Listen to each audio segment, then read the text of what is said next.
आपको ही एक मशीन समझ बैठे। सुनने में अजीब लगता है ना? बस यही हुआ पॉपुलर स्ट्रीमर कैरी मिनाटी के साथ उनकी एक लाइव स्ट्रीम में। आज हम इसी मजेदार कहानी को देखने वाले हैं, तो चलिए सीधे मुद्दे पर आते हैं। और सारी कहानी की शुरुआत होती है बस इस एक सवाल से। एक यूजर अपने दोस्तों के साथ बैठा था। उसने कैरी को स्क्रीन पर देखा और बड़े ही सीरियस होकर पूछ लिया, क्या ये एआई कैरी है? मतलब बस इसी एक सवाल ने एक ऐसी कहानी शुरू कर दी जो किसी फिल्म की स्क्रिप्ट से भी ज्यादा अजीब थी। अब जिन्हें नहीं पता उनको बता दे कि कैरी के लिए ओमेगल पर जाना एक तरह का मंथली रिचुअल है। मतलब हर महीने जाना ही जाना है। ये एक ऐसी जगह है जहां आप दुनिया में किसी से भी रैंडमली कनेक्ट हो सकते हैं। और जैसा कि अंदाजा लगाया जा सकता है, ये जगह पूरी तरह से केओस और अजीबोगरीब मुलाकातों का अड्डा है। हाँ, तो ये कोई एक बार का किस्सा नहीं है। ये तो एक प्लान किया हुआ हर महीने होने वाला पागलपन है। लेकिन इस बार इस रिचुअल में एक ऐसा मोड़ आया जिसकी किसी ने उम्मीद नहीं की थी। यहाँ तो कैरी खुद एक यूजर को बता रहे हैं कि वो आखिर यहाँ कर क्या रहे हैं।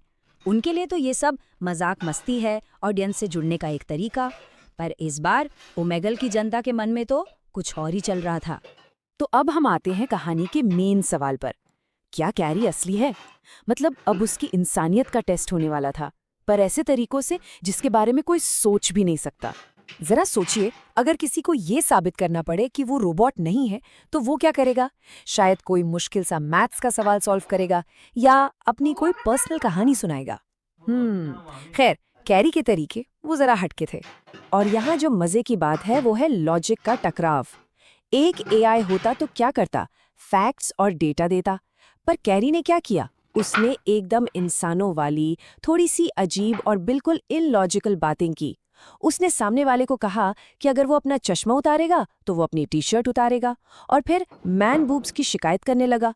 अब बताइए, ऐसा लॉजिक कोई भी एआई समझ सकता है क्या? कभी नहीं। और विडंबना तो देखिए, एक यूजर ने कैरी को एक कार्ड ट्रिक दिखाई और वो इतनी परफेक्ट थी, इतनी परफेक्ट कि लोगों को और भी शक होने लगा कि ये असली नहीं हो सकता। मतलब उसकी परफेक्शन ही उसे अमानवीय बना रही थी। कभी-कभी इंसान होने का मतलब ही है थोड़ा बहुत इम्परफेक्ट होना, है कि नहीं?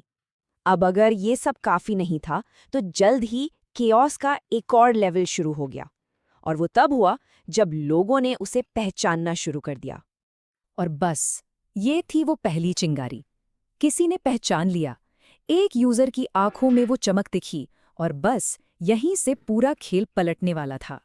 और फिर तो मामला और भी गर्म हो गया। अब कोई डाउट नहीं था, ये सच में सीरियसली कैरी मिनाटी ही है। एक्साइटमेंट का मीटर एकदम हाई हो गया और एक शांत सी चैट की जो उम्मीद थी वो तो हवा हो गई। और फिर वही हुआ जिसका डर था।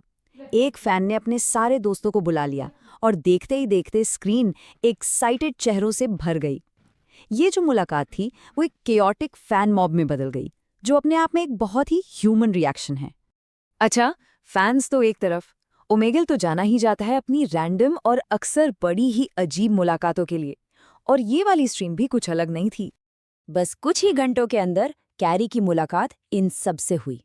एक ओनली फैंस क्रिएटर से जिसके पास सब्सक्रिप्शन का ऑफर था, एक आदमी जिसके हाथ पर पक्षी बैठा था, और तो और एक ऐसा बंदा जो बस ये चाहता था कि कैरी एमडीएच मसाले की टैगलाइन बोल दे।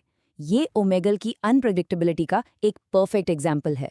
लेकिन शायद सबसे अजीब मोमेंट तो तब आया जब कैरी एक होटल सेल्स मैनेजर से मिला। बात बात में कॉन्वर्सेशन एक ऐसी दिशा में चली गई जब कैरी ने एक थ्रीसम के लिए बेस्ट रूम के बारे में पूछ लिया। और यहाँ देखिए कि आगे क्या हुआ। एक सीधी सादी प्राइस इंक्वायरी एक अजीबोगरीब बार्गेनिंग में बदल गई। और इसका क्लाइमेक्स था कैरी का फाइनल ऑफर। इसे 5-6 हज़ार रुपये करते हैं और मैं तुम्हें थ्रीसम में शामिल कर लूंगा। अब ऐसा ऑफर कोई एआई दे सकता है क्या? कभी नहीं। ये तो 100% अनप्रेडिक्टेबल ह्यूमन ह्यूमर है। तो इतनी केओटिक, पहचान वाली और अजीबोगरीब सौदेबाजी की रात के बाद कैरी अपने इंसान होने का फाइनल टेस्ट कैसे देता है? जाहिर है वो एक बिल्कुल ही बेतुके और नॉनसेंस रैप के साथ साइन ऑफ करता है। ये क्रिएटिविटी, बेवकूफ़ी और स्पॉन्टेनिटी का एक ऐसा धमाका था जो उस पूरी पागल रात के लिए एक परफेक्ट एंडिंग थी। और ये लिरिक्स, ये तो एआई वाली थ्योरी के ताबूत में आखिरी कील थे। कोई भी मशीन लर्निंग मॉडल कभी ऐसी पोएटिक बकवास बना ही नहीं सकता। ये पूरी तरह से और अजीब तरह से इंसानी है। और आखिर में ये कहानी हमें इसी सवाल पर लाकर छोड़ देती है। इस पूरे किस्से में हमने देखा कि इंसान होने का मतलब सिर्फ लॉजिक या परफेक्शन नहीं होता। इसका मतलब क्योस, ह्यूमर, अनप्रेडिक्टेबिलिटी और हाँ, कभी-कभी एक एकदम बकवास रैप बनाने की काबिलियत भी है। तो सवाल वही है, क्या कोई एआई कभी इतना इंसान बन सकता है? शायद नहीं।